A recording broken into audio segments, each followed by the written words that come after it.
Jadi duel Indonesia melawan Curaçao ini sangat penting untuk mengangkat katrol mungkin ya posisi Indonesia di ranking FIFA. Tapi lebih dari itu, Dimas Derajat bisa digantikan oleh Egy Maulana Fikri. Karena untuk mencoba ketajaman Egy ya yang tidak main di Piala Asia.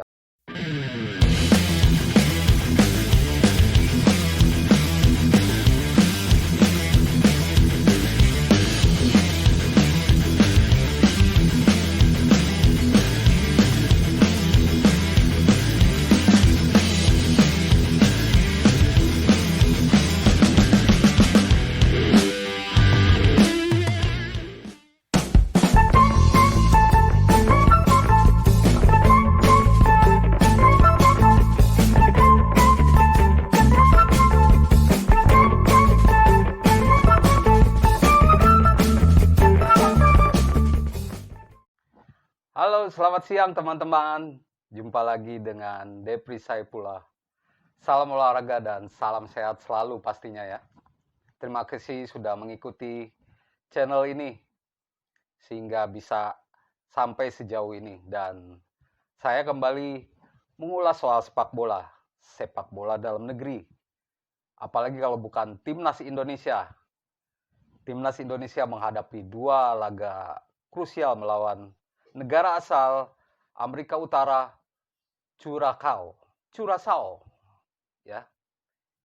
Negara ini memang mungkin baru kita dengar kali ini ya, Curaçao gitu. Tapi ternyata negara ini bukanlah negara kecil ya di sepak bola maksud saya. Mereka adalah negara persepak bolaan Belanda dan kiprah mereka cukup baik, terbukti dari ranking FIFA mereka yang ada di posisi 84, sedangkan Indonesia ada di posisi 100, sekitar 155. Jadi duel Indonesia melawan Curaçao ini sangat penting untuk mengangkat katrol mungkin ya posisi Indonesia di ranking FIFA. Tapi lebih dari itu tentu ini sebagai persiapan bagi Nadeo Argawinata dan kawan-kawan menjelang event-event yang lebih penting. Yang tentu di tahun depan ada Piala Asia 2023 dan juga Piala AFF. Timnas senior belum lama ini, sekitar 3 bulan lalu lolos ke Piala Asia 2023 setelah tampil bagus di Kuwait dengan mengalahkan Kuwait dan juga Nepal. Dan setelah 3 bulan, Timnas Indonesia kembali berkumpul untuk melakoni sebuah laga match day ya, melawan Curaçao di 2 laga, yaitu pertama 24 September nanti di GBLA Bandung dan di Stadion Pakansari tanggal 27. Teman-teman pasti tahu bahwa Sintayong selalu memberi perubahan di dalam skuad timnas.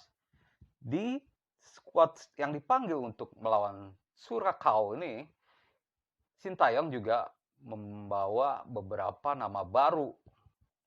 Di antaranya Muhammad Ferrari yang promosi dari Timnas U20. Ada juga Yakob Sayuri dari PSM dan Ramadan Sananta. Lalu ada juga nama Muhammad Rafli dan tentunya Egy Maulana Fikri.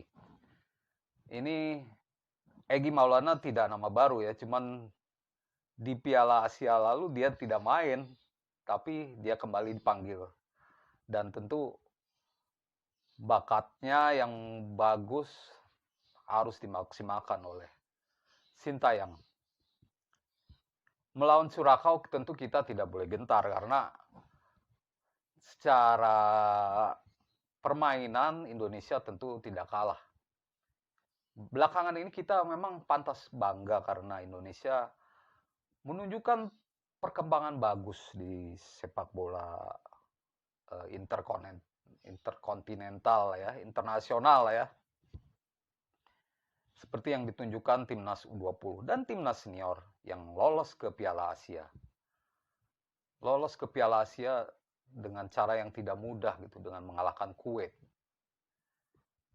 Itu artinya Indonesia punya modal untuk menghadapi lawan-lawan yang tangguh, dan beruntunglah karena ada Curacao yang menanti Indonesia di pertandingan nanti. Menghadapi Curacao, Sintayong tentu sudah tahu apa yang harus dilakukan, siapa pemain yang harus dipilih. Ini memang laga uji coba, maka itu ini waktunya untuk mencoba beberapa pemain. Tapi tentunya kemenangan tetap jadi target utama karena Sintayong juga ingin membawa Indonesia naik peringkat ya di FIFA ya. Dan karena itu saya pikir Sintayong akan tetap menurunkan skuad terbaik yang dikenalnya. Meski begitu, Sintayong juga akan mencoba nama-nama baru. Karena potensi nama-nama baru ini cukup baik gitu. Yaakob Sayuri, Ramadan Sananta, dan Egy Maulana Fikri ya. Ini nama-nama yang pantas ditunggu aksinya melawan Curacao. Lalu seperti apa sih formasi Indonesia lawan Curacao nanti? Indonesia punya banyak pilihan untuk melawan Curacao. Formasi yang dipakai bisa banyak, bisa beberapa pilihan ya. Berkaca kepada di Piala Asia lalu, Sintayong sempat menggunakan 3-4-3 atau 4-4-2. 3-4-3 adalah formasi menyerang yang memaksimalkan fullback. Dan fullback di sini menjadi winger gitu. Seperti apa formasi 3-4-3 yang mungkin dipakai Sintayong? Untuk posisi kiper ada Nadeo. Lalu 3 back tengah yaitu Fahrudin Aryato, Rizky Ridho, dan Elkan Bagot akan mengisi pertahanan. Sedangkan di posisi lini tengah diisi 2 fullback yaitu Asnawi Mangku Alam, Pratama Arahan, dan Maklok juga Ricky Kambuaya. Sedangkan di depan mungkin ada Sadil Ramdhani, Dimas Derajat, atau Witan Sulaiman. Untuk mencoba alternatif lain di formasi ini, saya pikir Sadil Ramdhani bisa atau Dimas Derajat bisa digantikan oleh Egy Maulana Fikri. Karena untuk mencoba ketajaman Egy ya, yang tidak main di Piala Asia, kualifikasi Piala Asia lalu ya. Selain Egy Maulana, saya pun mencatat ada nama bagus yaitu Ramadan Sananta. Dia mencetak 3 gol bersama PSM. Pemain muda, pemain yang punya postur yang cukup bagus untuk jadi striker. Walaupun ya memang 11-12 lah dengan Dimas Derajat ya peluangnya. Tapi karena Dimas Derajat lebih sering dipanggil timnas, mungkin Dimas Derajat akan mendapatkan peluang pertama. Lalu formasi lainnya yaitu 4-4-2. Dengan 4-4-2, mungkin dengan formasi ini satu center back akan dikurangi tentunya. Dan mungkin saja Elkan Bagot dicadangkan. Dengan posisi ini di lini belakang ada kiper Nadeo, terus ada Asnawi, Fahrudin Rizky Ridho, dan Pratama Arahan. Lalu di tengah ada mungkin Yaakob Sayuri, Maklok, Ricky Kambuaya, dan Witan Sulaiman. Sedangkan di depan Dimas Derajat dan Egy Maulana Fikri. Atau kalau tidak Yaakob Sayuri, mungkin kesempatan pertama diberikan kepada Sadil Ramdhani sebagai winger di kanan. Formasi-formasi itu bisa dipakai. tergantung situasi, tergantung lawannya. Melihat Surakau yang memang sebenarnya buta ya, Sintayong sendiri saat latihan pertama bilang dia belum tahu betul kekuatan Surakau ini seperti apa gitu. Berdasarkan info yang saya dapatkan, Surakau ini memang pemain-pemainnya bukan kacangan ya. Beberapa pemain main di walaupun di Championship ya. Terus ada juga yang main di Eredivisie. Tentunya pemain-pemain internasional ini memberi pengaruh besar kepada permainan mereka. Setidaknya dengan jam terbang mereka di klub-klub luar negeri yang bagus, tentu memberi pengaruh juga kepada skuad timnas mereka. Tapi ya Indonesia tidak perlu gentar karena Surakau juga boleh dibilang biasa saja di Amerika Utara ya, karena ada Honduras, ada Kanada yang bagus ya. Dan berdasarkan pertandingan terakhir mereka,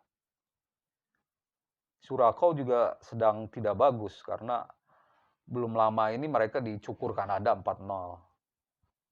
Walaupun di laga sebelumnya mereka berhasil menang melawan Honduras. Terus mereka juga pernah kalah dari Selandia Baru.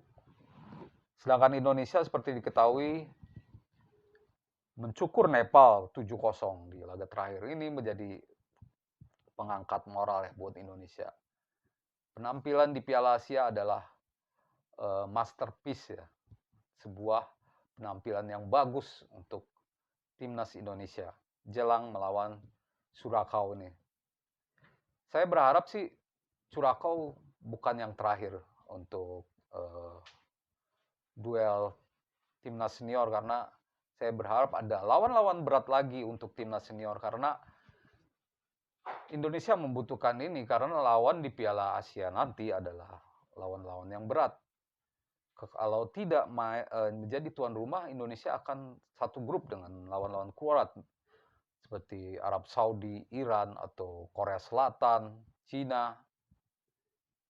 Untuk mengantisipasi ini, Indonesia harus mendapatkan lawan yang bagus. Dan Surakau ini bisa jadi tolak ukur kekuatan Indonesia di Piala Asia nanti. Walaupun masih butuh duel-duel uji coba bermutu lainnya. Dan lawan Surakau ini bukan